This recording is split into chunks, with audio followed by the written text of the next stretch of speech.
My name is Kindred Lubeck. I'm 30 years old. I live in New York City. I'm from Florida, and I'm here in Rome at Girardi taking the 160-hour intensive Graeber Max stone setting course.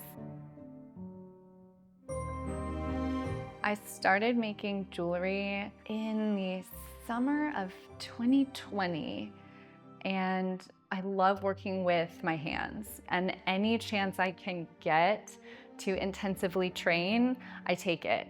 So finding Girardi was amazing. Studying in Rome is a dream. It's full of these beautiful old buildings. You could just be walking down the cobblestone street and happen upon the most stunning basilica you've ever seen. And then you go inside and it's mind-blowing, just the art on the ceiling. And it's just full of surprises. Rome is alive. There's something that will take your breath away on every corner.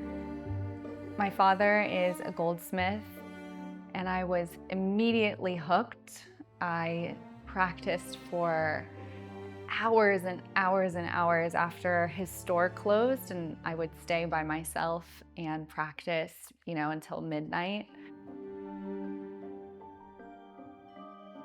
It's difficult for young aspiring jewelers to learn these kinds of things because sometimes the people who do know how to do these things, they don't want to share because they're scared that, giving up their intellectual property might hurt them in some way. But it's been really nice to see that thought changing, especially with schools like Girardi. That's why I came here, for sure.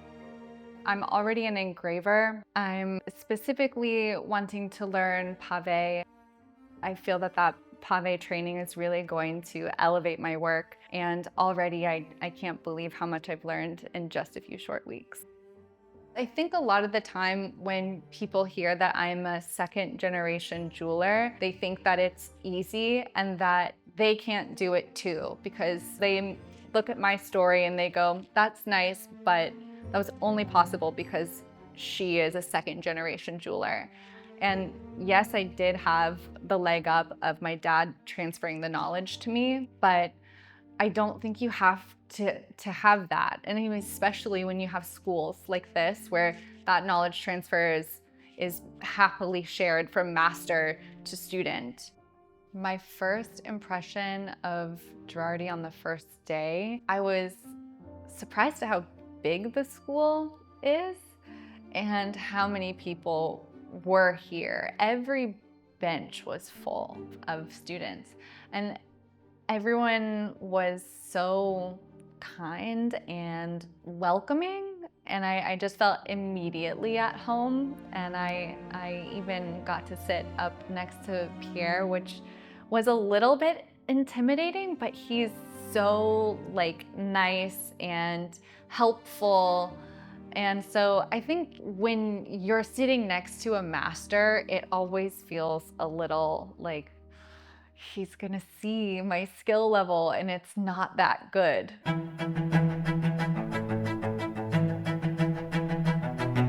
I really didn't have a whole lot of pave training. And so it was very, very new to me. So just the way that he encouraged me and made me feel right at home, very comfortable. And having the TV overhead too, I was like, everyone's gonna see my work. But 10 minutes in, and it didn't even matter. It was actually so cool too to see everyone else's work. I would, when I needed a break, just kind of watch or go over to what an instructor was doing and listen and pick up some new information that way maybe on. So there was just always something to see.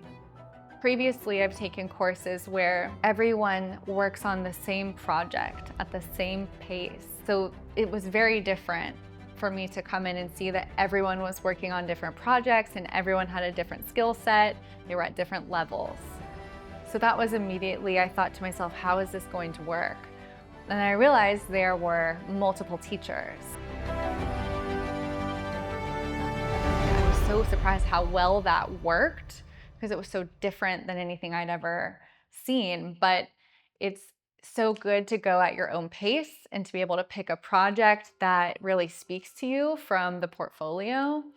And I think that it makes things more exciting and less sort of intimidating. I was watching as new students would come in. Some of these people had never held a Graver Max. They'd never used a Graver Max. And I watched them go from very beginners to like advanced at the end. And that was amazing to see. And that's because the teachers are so hands-on and there are several of them and you get this individual attention.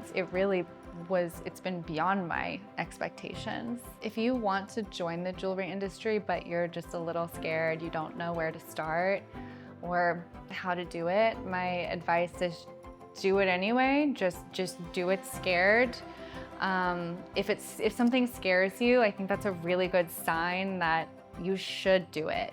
You get so much out of, facing your fears, and you learn so many things about yourself and what you're capable of when you do something that's scary. I think make time. You're not too old and you're not too young. Just do it. Just start. I think the Academy fits every kind of person, from the hobbyist to a professional jeweler and anyone interested in jewelry at all, because you can really come in with no experience and leave pretty experienced, to the point where you could definitely start working a job in jewelry. My dream is to always uphold and represent fine handcrafted jewelry, no matter how big my company gets. There are many companies that get very, very large and the quality of the jewelry goes away. And I don't ever want to be that. I always want to have very fine handcrafted jewelry at the forefront of my business. And I want to inspire, the future generation of jewelers to do the same.